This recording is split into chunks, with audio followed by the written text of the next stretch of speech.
I call upon the heathen gods of old, keepers of the seas, rulers of the tide. Well, I live in the most beautiful place in the world, and I've been up and down the Inside Passage many times, and it is pristine and amazingly gorgeous. Aphrodite, love diva in her shell, that splashed pale foam upon the shore. Jonah, son of Amittai, who spent 3 days and nights meditating in the belly of a whale. Manannán mac Lir, sea god and guardian of the Celtic otherworld, and the blackfish, the killer whale, which is Quanis in the Hunkminam tongue, the language of this land, the voice of the spirit that permeates these waters, the bodies of all who live here, and the ground on which we stand. The fragility of that environment is just so, it's so fragile, and we can't have the risk of any kind of an oil spill. There is an issue of oil safety with these large tankers. Environmentalists and federal crown corporations, for example, disagree on how safe marine oil transportation really is. It's not a question of if there's going to be a spill, but when. The first thing people are going to ask is, well, are there ever accidents? Well, there are accidents. Yeah. And 700,000 barrels of oil coming in one of these enormous ships. It's going to take them, at the minimum, about 15 minutes for a crash stop. That's if there's an emergency. 15 minutes from the moment they see some hazard they hadn't expected.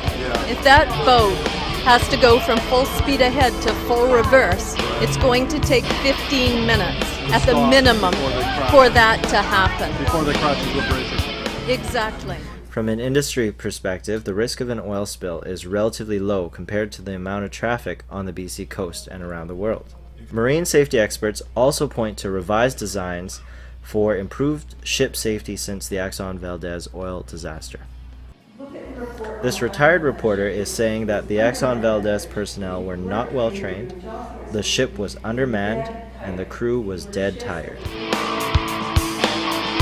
I call upon the giant squid and mystic creatures of the deep, urchins, mollusks, crabs and catfish, walruses who dive and sleep.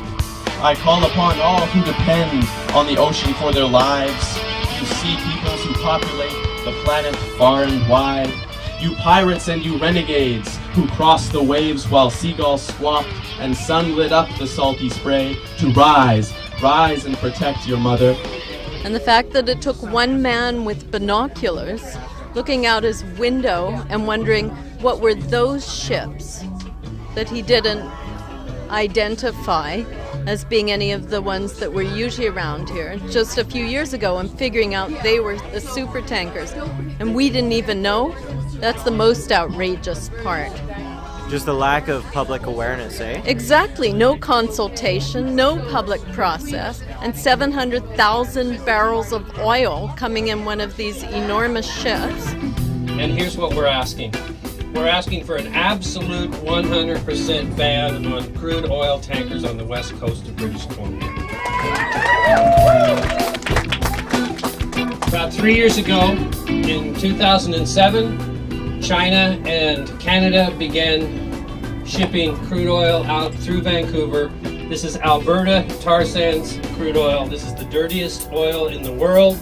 Many people in British Columbia have made protests regarding shutting down the tar sands, and here we are now participating. We are now the tar sands shipping port. Kinder Morgan, who owns the pipeline, I don't know if you know who Kinder Morgan is, but Kinder and Morgan are two ex-Enron billionaires who bought these pipeline assets in Canada and managed to get an increase in their pipeline capacity to 300,000 barrels of oil per day to Vancouver, and they're now putting it on the boats.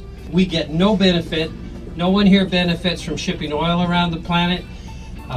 There's other markets for this oil. By the way, when people ask us what's the alternative is shutting down the tar sands. We don't believe that the tar sands should be a project of Canada. It's the dirtiest oil in the world. And on top of that, we don't want to be the shipping port for the tar sands. But if we are going to produce resources in Canada, we should be using those resources to build our own economy, not shipping them halfway around the world. Mayor, why don't they just extend the pipeline out to Tsawwassen, where these big tankers could come in and not have any risk whatsoever of hitting anything, and you won't have to move any of the bridges or do anything. And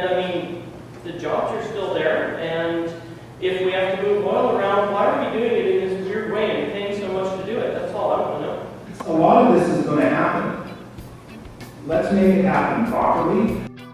Canada can again be a country that we can be proud of on an environmental sense. We can show the world how things can be done properly, and we can have good living wage jobs, and we can have a transportation on our waterways that work for us, that are environmentally sensitive, and will help going forward into the future. And we will need these jobs in the future, good jobs. So those are the alternatives. This oil isn't bringing oil to us. So people ask me, like, well, if we don't have tankers, how are we going to get our oil, our gasoline?